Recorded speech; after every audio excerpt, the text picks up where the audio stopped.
Hey, what's up YouTube? So what I got here is Sony A7V, brand new, hot, the newest release from Sony. So I have been using this camera for a month now and I want to give you my honest review.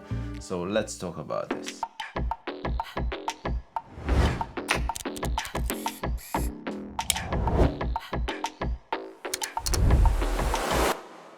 So I have been using this camera for about a month now. And this is not a technical review or anything like that. It's just my honest experience after using it. I have filmed quite a lot of it, taking photos, wildlife, night stuff, low light situations. And honestly, I really like this camera. It's hard to think it's hard to think anything that I don't like about this camera. And I'm being honest with you. Personally, I was waiting for this camera for a long time. It's like A6700, like perfect hybrid camera. But of course A6700 is the APSC, and I was waiting for a full frame that can shoot 4K, like 120 FPS and all that stuff. And yeah, I love this camera, it's pretty good. And the biggest thing is I'm using Sony cameras for quite a while now, and it's such an easy camera to use. Settings and everything is very convenient. So I just focus more on shooting, on framing than instead of settings, if you know what I mean. So as I said, I filmed quite a lot with it, and I want to talk about video. And personally for me, it does everything and it's enough for me. Like it shoots in 4K, 24, 30, 60 and even 120 FPS with a slight crop. Most of the time I shoot S-Log free and the footage looks really good. It's easy to color grade. I'm used to S-Log free and yeah, no problem with this. And the sensor is really fast, like partially stacked sensor is actually amazing. Like the rolling shutter is basically almost none. You can't even compare like with Sony A7V. It's like day and night. In low light situations, it's really good. I love the dynamic range. I have tried to push this camera quite a bit, and like the base ISO of this camera, like all the other Sony cameras is of S-Log free is 800, and the second native of this camera is 8000, so it's pretty good in low light. But what surprised me, I pushed the ISO up to 12,800 like you would shoot on FX3 or what was the Sony ZV-1 or A7S3 cameras, like low light beasts. And I tried to push this one, like shoot on 12,800 ISO, and it was pretty damn good. I mean, I was surprised. Like maybe you have to kind of denoise a little bit, and but it is usable footage. Like I was really surprised. And I remember one day I went to the beach. It was really dark, no moonlight, and I tried to push it a bit with, I believe it was Sigma 50mm f1.4. So I opened the aperture wide open, and ISO was 12,800, and I was surprised. Like it was pretty damn good. It's amazing camera. Also, what I want to mention, that the battery life has improved pretty good. I think it was like 30%. You can get more out of the same Sony batteries. That AI chip, it is smart, and it saves a lot of power, so that means you can shoot for a longer period. Yeah, and I remember when I was shooting star trails, I had a fully charged battery, and it was like -2-ish cold, so it was quite cold, and I set my camera on the tripod, and yeah, I did like 500 pictures in 3 hours. I did some time lapse, and yeah, and I think I still had like 30% of battery left, so I could do even more pictures. So that is pretty cool, pretty handy feature. Another cool thing Sony added is this nice flippy tilty screen. I mean, I love this thing, it's pretty cool. I mean, you can get any angles you want, like, yeah, love this thing. And I think this screen, tilty, flippy screen, you can get like in high-end cameras only, like A1, I think it was A7V R5, what was else, I cannot remember. But yeah, that is pretty nice thing to have, really appreciate it.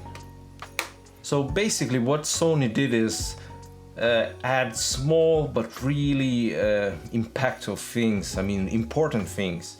Maybe they are not as big as OpenGate, again, internal RAW, but they made these little things like screen, camera grip, I mean the size of it, the screen is bigger, it's really nice.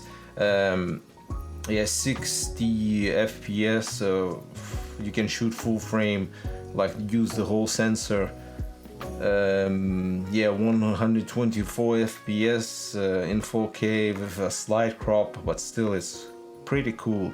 I mean, all these little things like pre-capture. Yeah, what was else? Yeah, this high burst shooting. It's totally like with electronic shutter. With electronic shutter, it's amazing. Like without zero blackouts, you can get like 30 frames per second. That is amazing. That's like A1 Mark II. So it's like a little baby of A1 Mark II actually.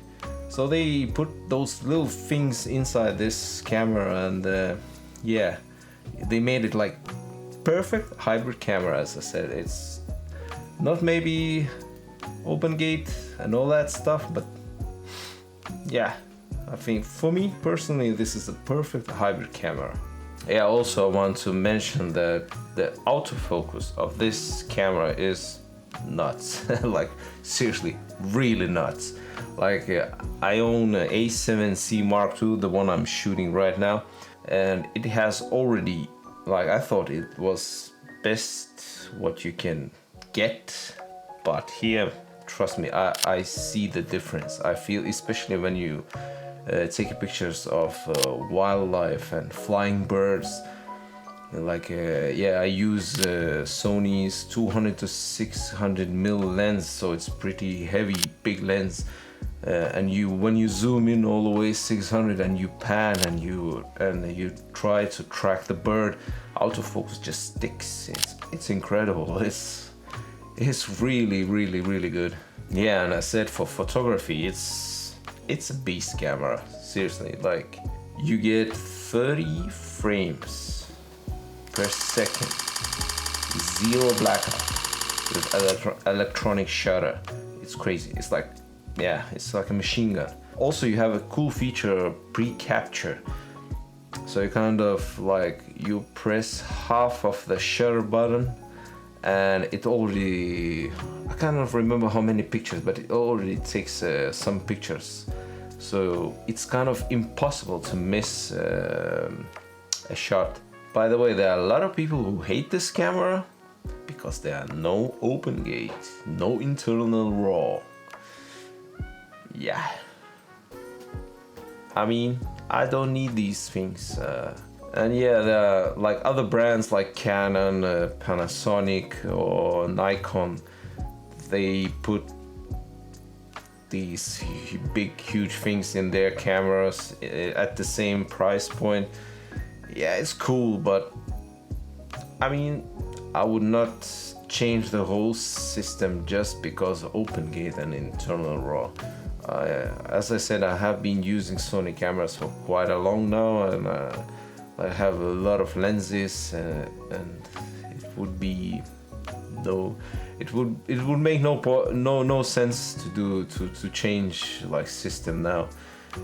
For me personally, this camera is like perfect hybrid camera. I mean, if you want to open gate and internal RAW, that is more like video camera, so have to wait for like, probably they're gonna put it in FX3 Mark II. Yeah, so have to wait for that.